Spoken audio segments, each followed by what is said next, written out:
What's up, all you minties? This is the Uncanny Omar from Near Mint Condition, and today I get to do an advanced overview of one of my most anticipated books of 2021, and that is the Wolverine Omnibus Volume 2 from Marvel Comics. So, let's go, bub. Before getting started, a huge thank you to David Gabriel and the folks at Marvel for sending us an advanced copy of this omnibus. Now, it is finally here, but this omnibus has been delayed. It was originally supposed to be scheduled to come out in June, and then July 28th, and now the latest date that I have for the release of Wolverine Omnibus Volume 2 is August 4th in the direct market, and then a few weeks later in the book market. So, speaking of book market, this is the standard edition cover by Jim Lee. So this cover is the one that you're going to see at places like Amazon and Barnes & Noble and Target or your comic book stores or wherever you purchase Omnis. It's available everywhere. Now the two exclusive covers to the direct market are the John Byrne cover here to your left hand side, and that one there has a different spine than this one. So let's look at the spine here. Kind of give you an idea of what the difference in the spines are. And then the Barry Windsor-Smith cover to your right hand side, and that one also has a different spine. So it's something that Marvel has been doing from time to time, not on all their Omnis, but sometimes not just the covers, but the spines are different. So each one of these does have a different spine. As far as the back and the flaps, they are identical. So in the comments, I'd love to know which cover you're going to go with. So let's talk about this book. The very first thing I want to say is as soon as I got it, I noticed something about this particular omnibus. And I'm sure you're going to notice too, so I might as well show you that spine there. So what we're looking at here is a flat spine. One that I haven't seen for a long time. As a matter of fact, the only time I've seen it was just a handful of times when the Malaysian printer was printing out Omnis last year, like this Black Widow omnibus. So the Black Widow omnibus had a flat spine. And this one here, this omnibus is printed at the Donnelly printer, who I don't think has ever done flat spines. Now, I understand that's not a big deal breaker for a lot of people, but I did want to point that out, because most of our spines look like this. You know, you have the curved spine. But sometimes they get so thick with the content that they do have a flatter look to them. So here's my Wolverine Omnibus Volume 1. This is the first printing, and here it is next to Volume 2. Damn, does that make me happy.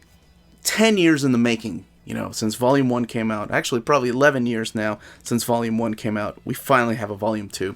Hopefully we'll have a 3 and a 4. But anyway, I'm getting way ahead of myself. Let's take a look at this book. We'll talk about the build, look at the artwork first. But very first thing we need to do is check out what's under that dust jacket. So we have this image here from John Byrne, which is also one of the variant covers. And then the back here, this image. Now we're going to be looking at it from this angle, of course, because I know some people like to see what it looks like from this angle. And, just to assure you, it's not an ongoing thing, the flat spine, because I just did an overview of Power Pack Volume 2 from the same printer, and it has the curved spine. And they also are the ones that are reprinting the Absolute Carnage Omnibus, which has a curved spine. So it might just be a case with this particular omnibus. But let's look inside. This is so exciting. I just got it in yesterday, so of course I have to do an overview of it. This is one of my... Here's Eric Larson's picture. I think that's from Marvel Comics Presents 48, and another Eric Larson there. Here you have all the credits to the writers, and this, like I said, is printed at the Donnelly printer. All the collected editions credits there. The table of contents, where you're going to find each of these stories. And I'll talk a little bit about what's in here in a second. And holy crap, that's a lot of stories. Like, we're talking 1,248 pages, retailing for $125. Now, there is a little sticker on the... Or, no, I'm sorry, not a sticker, but a label on the back of the omnibus that says mature content. Now, what is that about? Well, that's because, at first, Marvel didn't include the Havoc and Wolverine miniseries, Meltdown, this story here. And I remember talking to David about it, and I was thinking, man, I think it would be really cool to include that in there because it introduces us to the character of Scarlet, who later shows up in the Age of Apocalypse. Anyway, that was just me just justifying why this collection needs to be in here. And because I'm a freaking completist, so of course I was going to argue why it needs to be in here. But this is gorgeously painted by two different artists. It's written by Walter Simonson. It introduces us to the character of Meltdown, and it's Wolverine and Havoc having their own solo adventure outside of the X-Men, outside of the Wolverine series, outside of Marvel Comics Presents. And then we get one of my favorite stories here by Archie Goodwin, but mainly Howard Chaykin. And that is the Nick Fury and Wolverine Scorpio connection story.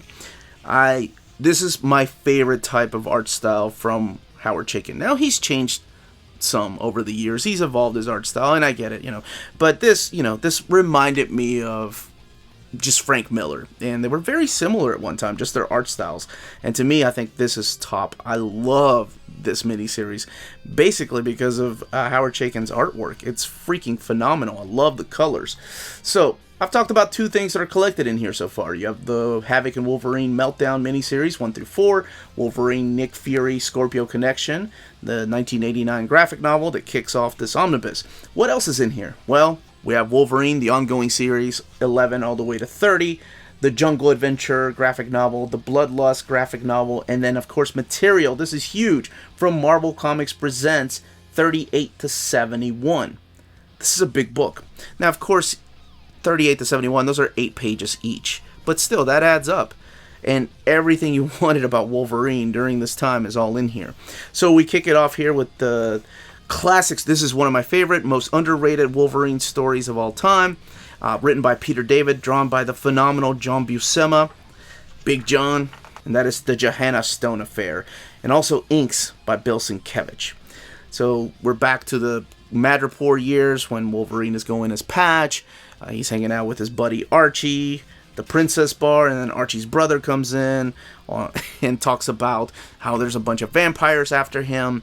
Jessica Drew gets in on this. O'Donnell's having his own thing going on at the Princess Bar. So I love this story because it has vampires. It has this whole mystical lore feel to it. And on top of that, the Hand of God. Oh, this is one of my favorite, most underrated Wolverine stories. And I haven't thought about it really in a long time until I got the Epic Collection. I reread it. Hey, there's the prince right there. So yes, this all takes place during the time when Wolverine was going under. He wore a patch, and he was known as Patch in the island of Madripoor. And it has an awesome outcome. And here it is, for the first time in oversized format, The Jungle Adventure by Walter Simonson and Mike Mignola. This omnibus is so awesome. It has so many classic stories from my youth. And just to have it in oversized format, amazing. Just blown away. Oh, man. Love this particular story here. And Mignola drawing Apocalypse and Wolverine? I don't think it gets more badass than that. Okay, yes, it does. Of course it does. But, whatever. That's one of my favorite moments about this. And then you have Archie Goodwin come in and do the writing on Wolverine. That's an iconic picture right there. You have John Byrne, Klaus Janson finishing John Byrne's pencils. You have the Acts of Vengeance story arc in here with Bandera and Tiger Shark, where they have a team up. It's where the villains switch the superheroes they fight with. So it's Tiger Shark versus Wolverine.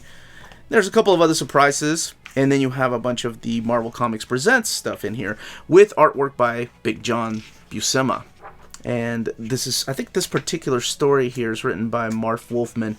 And I go back and just blown away by the fact that John Buscema did not like drawing superheroes, which is crazy because to me, I love this stuff. It's 43, I was off by 5. Somebody take my geek badge away. But there's a bunch of solo stories here too. They're not just a continuation of a story arc. You'll see chapter 8, but then you have one-shots in here. I know it's like a Rob Liefeld 3-parter. Yeah, this isn't it. He just did the cover. There's an Eric Larson with Spider-Man story. Yeah, this one here. 48 was where the other picture came from. Man. But this is, I remember Eric Larson being the artist on Spider-Man, and I remember this being the first time I read his writing, and I was thinking to myself as a kid, I was like, hey, this guy's pretty good at writing Wolverine. I wouldn't mind seeing Wolverine written by him in an ongoing story. It's just a team up with Spider-Man, and then you have Rob Liefeld writing his story here. Going back with, I think this is a team up with Wild Child. I think, if I'm not mistaken, Rob Liefeld actually wrote and scripted the first issue, and then Fabian Nicieza script at the parts 2 and 3, if I'm not mistaken. Let's see. Writer and artist Rob Liefeld, scripter 52 to 53 is Fabian Nicieza. So yeah, maybe Rob Liefeld wrote the very first issue all by himself and scripted it. There is a difference in the tone of the dialogue. We have, this is Gene Colan, if I'm not mistaken, when we come back to the Wolverine series with the classic Jim Lee cover. Let's see. Yeah, issue 24. Look at that. And then, yes, Gene Colan, Peter David filling in this particular issue 24. And probably another underrated issue of Wolverine that I would talk to my friends about. We would argue about the origin of this man, right? Because you got to think, this is before Weapon X. All these stories in here, this particular issue came out before Weapon X, before we had any inclination as to who Wolverine was before he was Wolverine. So in this particular story, this is written by Joe Duffy, he babysits a kid. But he tells a story about a young man that lived out in the wild. And you have this iconic cover by Jim Lee. Look at that. So it could be the very first time. I remember being a big deal to my friends. I'm like, this is going to be a collector's items, guys. Because this is the first time Wolverine has talked about his past as a kid. He's never done that. I don't know if anybody even talks about this particular issue anymore, but you can find out about it. Big artwork from Big John Buscema. Then Joe Duffy writes the next story arc here until we get to the Lazarus Project, which is this particular story arc right here that kicks off with issue 27 with that iconic Jim Lee cover here that was used for the cover of the Nintendo game. And this is the cover that got my friends and I into an argument that we're not comic book collectors because I had this out and I was reading it at school. Don't do that, kids, okay? I wasn't the greatest student. But anyway, what I was going to say is that my friends would argue that that wasn't Wolverine because of the hair. They're like, dude, Wolverine doesn't have hair like that. He looks like that. And I was like, dude, that's what he looks like under his mask. And they would argue with me that he looks ridiculous. No man would ever have his hair like that. I'm like, Wolverine does. Anyway, that's all 5th grade shenanigans. And the Lazarus Project continues. And I remember there was a particular Lazarus Project. I think it was the cover to part 3 or part 4 that I did not like the cover. Barry Kitson, by the way. Early Barry Kitson artwork here on Wolverine. Yeah, I wasn't a fan of this right here. I don't know what it was. Just didn't like it. It wasn't Wolverine. Maybe it was too skinny for me. I don't know. Just remember as a kid being really disappointed in that cover. Now as an adult, it's kind of cool actually. But yes, Joe Duffy writing this and then Barry Kitson doing the pencils for these particular story arcs, finishing it out. Because I think Big John had left by then. Then we have some more Marvel Comics Presents here with different story arcs. This is the one with the Hulk. And then you have one by Howard Mackey and Mark Teixeira, Tex, with the team up with Ghost Rider. I think this also features Death Watch, if I'm not mistaken. But you get to see some Tex artwork before he took over the Wolverine run during Larry Hama's years. And speaking of Larry Hama, oh my gosh, I hope this sells well enough that we get a volume 3 eventually. Just reprinting the classic. I know we just got it in epic format, but the classic Mark Silvestri and Larry Hama years. My God. And all of this leads up to issue 71, where everything ends. This is a Rob Liefeld cover. But the book ends with this right here, which is the Bloodlust series. This is written by Alan Davis and Paul Neary, and this is also in the recent epic collection that I did. It's just a story about Wolverine taking down mystical creatures, maybe not, and of course there's hunters in this particular story. I've always loved that outfit. I think John Byrne was the very first one to draw him in this leather jacket look. Whenever he goes back home to Canada, that's the way he has to look. But Alan Davis, top of his game. I love this time of Alan Davis's artwork. It's just so freaking awesome to me. And this is the way the art looks in here. The colors, this is the exact same way the colors looked in the original graphic novel. So it's not a misprint or anything like that, for those of you wondering why there's a different tone to these colors as opposed, well, that was a bad choice. That was the ongoing, or the one-shot to these colors here. So yes, you do have the return of other characters that have been a part of Wolverine's ongoing series that Chris Claremont created, like Roguehouse. So let's look in the back here for extras and then talk about this binding. So we have some Marvel Age covers in here, some interviews talking about the Meltdown miniseries. There's going to be house ads in here. Pretty much anything to do with Wolverine back then is all in here. Maybe this is why I had it, because I had that Marvel Age, and that image is always embedded in my head, because I had that Marvel Age issue. There's the many faces of Wolverine. There's a couple of pinups in here by Todd McFarlane. You saw some Jim Lee covers, but I didn't want to go through everything. The Meltdown hardcover, I used to have that, because I could never find issue number 3. The sketchbook. I'm not going to go through all the sketchbooks or all the pinups, so you could be surprised whenever you get it. This wonderful, but when I was a kid, didn't appreciate it, Mobius painting here, because I was like, that's not Wolverine. Whoever this artist is a hack. Jeez, if I could go back in time and slap that kid. Actually, if I could go back in time, I'd slap myself a lot. Made a lot of dumb errors in my life.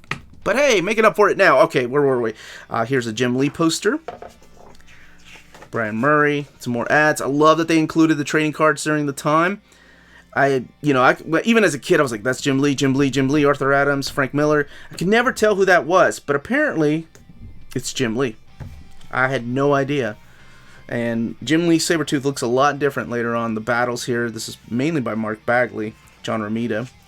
And then we have the covers to the Wolverine saga, which just kind of chews you up with Wolverine by showing you like panels from the comic book and tells you where he was during a specific time. Pretty much everything that's happened in Wolverine's life, they kind of give you a Cliff Notes version of it, if you will. They did the same thing with Spider-Man. They did a Spider-Man saga. Covers to trade paperbacks, not going to go through all of them, just going to showcase some. And then, of course, original page is here. Oh, beautiful. Al Davis. All right. Let's look at this binding. You have 1,248 pages, and here is what that eye looks like. Honestly, not bad. And I'm sure you probably noticed how the book laid over, whether it was in the front here, at 1,248 pages, keep that in mind, or looking at the extras in the back. So, that's the way the book is laying over. So honestly, flat spine or curved spine, the book lays over really nice. It's not that bad at all. Very minimal gutter loss, honestly, with the spread pages, which there aren't that many in here, but there are. Mostly they're full of splash pages. But what else can I say about this? Other than it's Wolverine Omnibus Volume 2. We've been waiting over a decade for this. It's big John Buscema in oversized format. It's John Byrne. It's Jim Lee. It's all these wonderful Magnola. Look, the first time we've gotten Jungle Adventure in oversized format. Beautiful artwork. Howard Chaykin. You got the Meltdown series. They even put that in there at no extra cost. And they made it a mature rating. Sorry, kids, that we're going to go buy this. You have to wait till you're old enough or get your parent to buy it. But Eric Larson, Rob Liefeld, oversized format. Stories that have never been collected. Because the Marvel Comics Presents stories weren't collected in the Epic collections. So, I think I've said enough.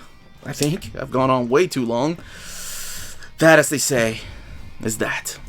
If you're interested in purchasing this book, don't forget to check out our sponsor, cheapgraphicnovels.com, your online source for collected editions up to 50% off retail price. Cheap Graphic Novels prides itself on excellent packaging, so your stuff gets to you in excellent condition, and they have amazing customer service. Check out their bargain deals for up to 90% off cover price. And for all you Minties that are watching, if you're a first-time customer, don't forget to mention that Near Mint Condition sent you their way for a promotional credit on free shipping on your next order. Now, this is only for U.S. customers. CheapGraphicNovels.com, your source for the hottest books with deep discounts, customer service, and excellent shipping that will keep you coming back for more. And that was the content, the page count, and the build of this omnibus. Let me know in the comments down below if you're picking it up.